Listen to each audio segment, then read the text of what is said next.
Welcome to Kenton's videos. Enjoy the video. In this video, I will show how to make hard loom band bracelets.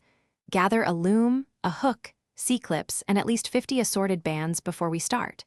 First, I will explain tension, band placement, and how to avoid gaps. I will demonstrate single, double, and reinforced stitch patterns that create a rigid feel.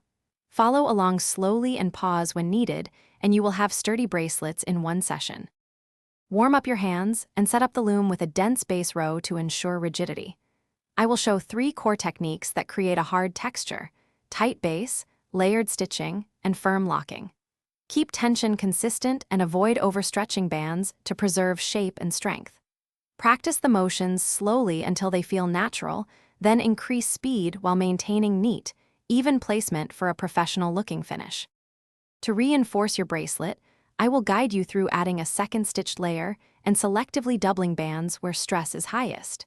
Use thicker bands on the inner and outer rows to create a sturdy frame.